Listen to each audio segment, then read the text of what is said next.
하고 있어 여행자들의 각별한 주의가 요구되고 있습니다. 어떤 내용인지 알아보았습니다. 한때 일본에서 볼 수 없었다던 이것 때문에 피해가 조용하면서도 급속하게 확산되고 있다 전해집니다. 특히 외국인이 많이 드나드는 호텔이나 기타 숙소에서 출몰하고 있어 외국인 관광객과 숙박업자 간의 다툼이 자주 일어나고 있다고 합니다. 9일 요미우리 신문에 따르면 일본에서 빈대 피해가 확산되고 있다고 보도했습니다. 주로 이것은 집안이나 새 둥지, 가축들의 몸에 서식하면서 살았습니다. 낮에는 숨어 지내다가 주로 밤에 사람에게 피해를 주며 물리면 심한 가려움증이 나타나고 빨간 반점을 동반합니다. 해외에서 배드버그로 알려진 이 빈대는 우리나라에선 사라진 지 오래지만 일본이나 유럽 등 관광객이 많은 일부 국가에서 밤마다 침실에 출몰해 잠자는 사람을 고통스럽게 하고 있습니다. 일본 국민생활센터에 따르면 최근 빈대에 관한 상담이 일본 전역에서 증가하고 있습니다. 임대 아파트에 입주한 관동 지방의 20대 여성은 원인 모를 가려움증에 시달리다 병원을 찾아 진찰을 했는데 빈대가 원인인 것으로 밝혀졌습니다. 또한 일본 규슈 지역 여행을 할 때 빈대에 물린 여행객은 숙박한 호텔에서 치료비를 주지 않아 다툼거리가 되었다고 합니다. 농약이 보급된 1964년 이후 감소해서 70년대에는 거의 없어졌다가 해외 여러 곳에서 살충제에 내성이 생긴 빈대가 등장하면서 여행자의 가방이나 옷 등에 숨어 빈대나 그 알이 일본에 반입되고 있다 합니다. 빈대는 한번 물리면 가려움증이 심각하고 증상이 쉽게 사라지지 않으며 이로 인한 상처도 오래가는 특성이 있습니다. 또한 치료도 어려워서 여성분들 같은 경우 심각한 스트레스를 받게 되는데요. 문제는 여기에 그치지 않는다는 것입니다. 그 빈대가 다시 우리의 몸이나 여행 가방에 숨어 우리 가정에까지 옮겨 2차 피해를 양산할 수 있다는 것입니다. 빈대는 흡혈을 하지 않아도 1년 정도 사는 것으로 알려져 있습니다. 빈대 때문에 초가삼간을 태운다는 말이 있듯이 빈대 두세 마리만 집안에 침투해도 온 가족이 가려움에 시달릴 수 있는데요. 호주에서는 옆집이 귀찮게 하면 배드버그 2마리를 그 집안에 던져놓아라라는 이야기가 있을 정도로 번식력이 좋고 피해가 큰 해충으로 유명합니다. 최근 파리에서는 경찰서에 빈대가 출몰하여 경찰 노조들이 일을 못하겠다며 경찰서를 폐쇄하고 집단 항의한 적도 있었는데요. 관할 경찰 관계자는 빈대가 출몰한 지 3주 정도 됐는데 5곳의 방역업체가 나와 방역을 했는데도 사태가 완전히 해결되지 않고 있다며 분통을 터뜨렸다 합니다. 일본 해충퇴치협회 모토키 씨는 내년 도쿄올림픽에 더 많은 해외 관광객이 일본을 방문할 것으로 예상되기 때문에 이에 대한 대응이 필요하다고 전했습니다. 혹시나 일본 여행을 준비하고 계신다면 성과가 중국 조선업의 상식 이하의 저가 공세와 강력한 엔저 효과를 받은 일본 조선업을 극복하고 이뤄낸 극적인 성과라는 부분을 미리 말씀드리며 오늘 주제를 시작해보겠습니다.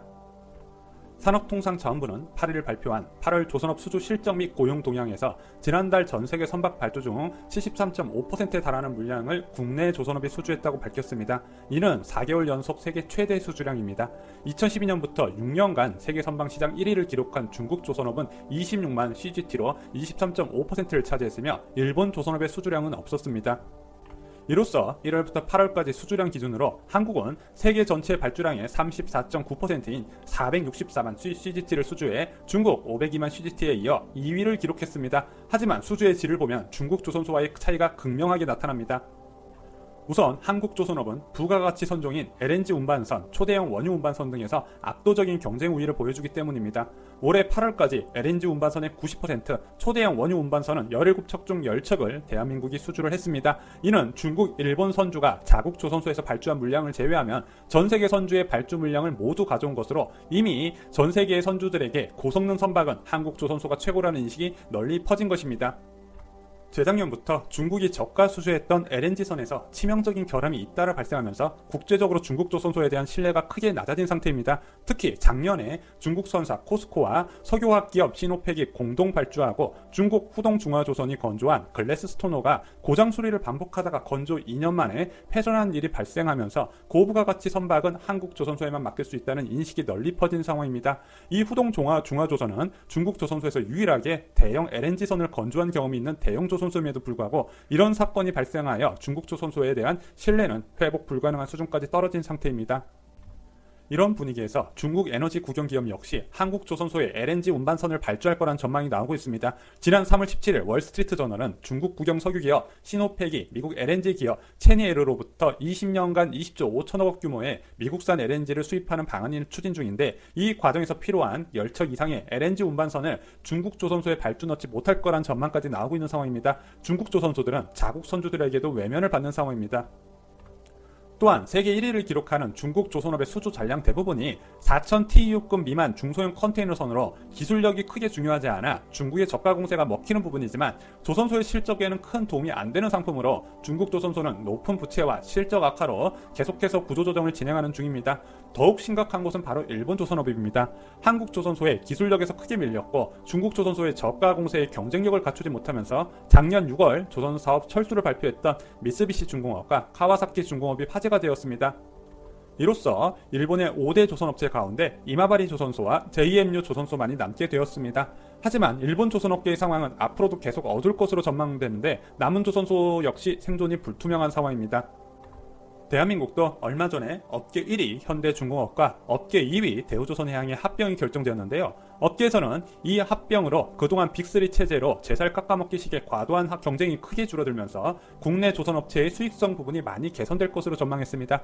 현재 급상승 중인 VL 초대형 탱커와 LNG 부분에서 두 회사의 점유율이 50%가 넘기 때문에 이 합병은 많은 관계자의 우려와 다르게 신의 한 수가 될 수 있을 거란 전망도 나오고 있습니다. 많은 분들이 궁금해하는 과거 조단위 수익을 거뒀던 2012년의 조선업의 호황이 다시 재현될 수 있을까 하는 부분입니다. 하지만 과거 조선업의 호황은 바다 깊숙이 묻혀있는 석유 등의 해양자원을 시추하는 장비인 해양 플랜츠의 발주로 이루어진 부분인데 현재 전 세계적으로 원유 공급 과잉 상황과 싱가포르 조선소 등과의 원가 7월 초 일본의 수출 규제로 인해 한일 관계가 악화하고 있습니다. 일본은 정확한 이유도 설명하지 못하면서 갑작스러운 수출 규제를 했습니다. 많은 전문가가 그 이유가 무엇인지 추측하고 분석하며 다양한 의견을 내놓았는데요. 일본 마이니치 신문에서 흥미로운 기사가 나왔습니다. 기사 제목은 수출 규제 2개월 총정리, 시간 걸릴 수밖에 없다. 징용공 타겟치 불발, 지구전으로 입니다. 이 기사에서는 수출 규제 배경, 전망을 했는데요. 정리가 잘 된 기사인 것 같습니다. 내용을 요약해보자면 작년 10월 한국 대법원이 강제징용 배상 판결을 내리자 아베 총리가 경고 차원의 대항 조치를 주문했다. 그로 인해 관광부 장관보를 중심으로 태스크포스를 구성했는데 한국의 메시지 강한 조치를 취해야만 한다는 의견이 제시했다. 강한 메시지는 한국의 핵심 산업인 반도체다. 한국이 강경한 자세를 취하고 지소미아 종료까지 선언하자 일본 정부도 당혹감을 감추지 못하고 있다. 아베 총리는 한국과의 관계는 시간이 오래 걸릴 것 같다고 주변에 말했다. 이렇게 요약을 해봤는데요. 이 기사를 보면 정말 일본은 아직도 한국을 업심여겼던 걸 알 수 있습니다. 이 기사를 보니 중국과 일본의 히토류 사건이 생각이 납니다. 저번 영상에서 한번 말씀드린 적이 있지만 일본은 우리와 비슷한 걸 중국에 겪었던 적이 있습니다. 지금 한일 상황과 비슷한 점이 상당히 많은데요.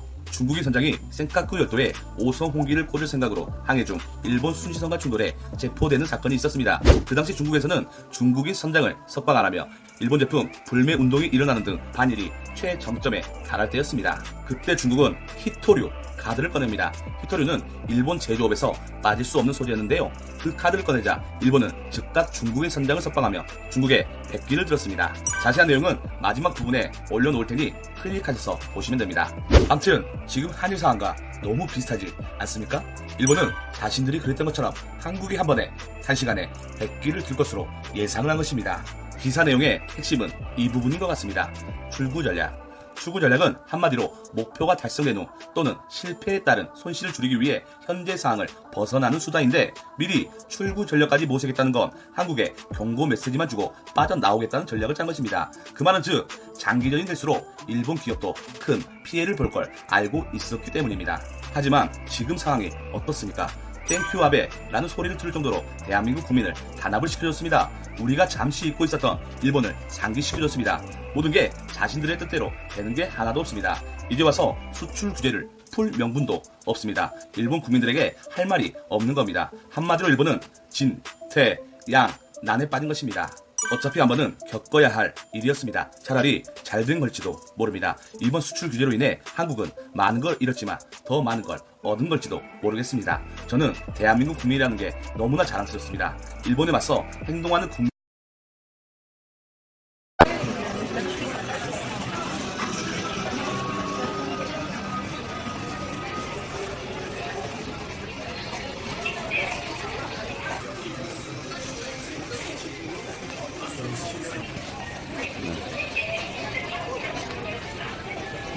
일단 4층까지 올라갔다가 밑으로 내려갈게요. 지금 현재 3층이고 4층이 마지막인 것 같아요. 4층이. 그러니까 4층 한번 둘러보고 내려가서 나카스 돈키호테에 사람이 많다 그러니까 거기 한번 가보면 될 것 같아요. 확실히 한국 사람이 여기 좀 있긴 있네. 전체적으로 손님이 별로 없는데 그 중에 한국 사람이 몇 팀 있긴 있네요.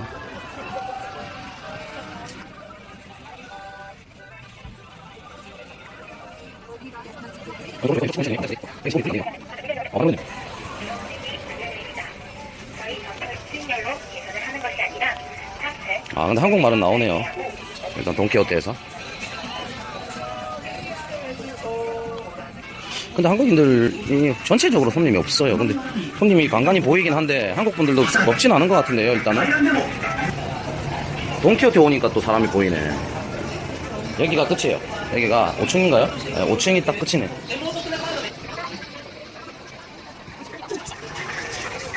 여기는 전자제품 뭐 이런 거 같네요.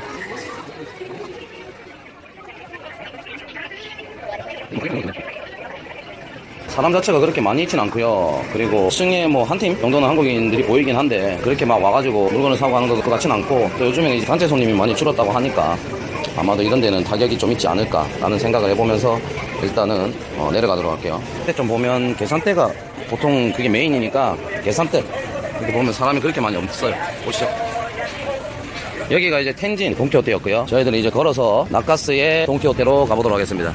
여기가 이제 나카스 돈키호테인데 나카스 돈키호테로 한번 들어가 보도록 하겠습니다. 한번 둘러봅시다. 확실히 중국 사람들이 많은 것 같고 계산대를 보는 게 제일 빠르니까 계산대도 이 정도면은 사람이 그렇게 없는 건 아닌 것 같긴 한데 한국 분들은 그렇게 많이 안 보이는 것 같아요. 완전 안 보이진 않아요. 앞에는 중국 분들이고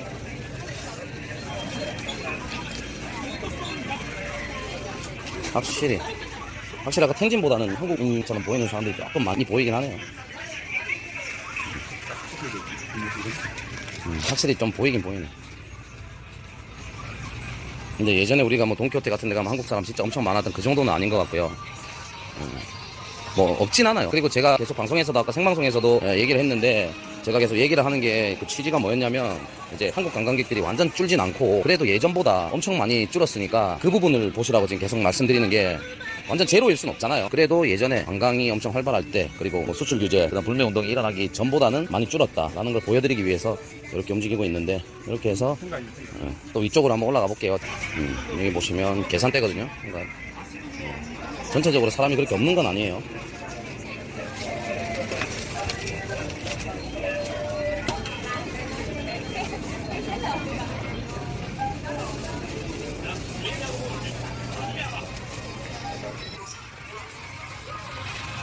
먹는 것부터 해서 뭐 물부터 해가지고 뭐 없는 게 없습니다.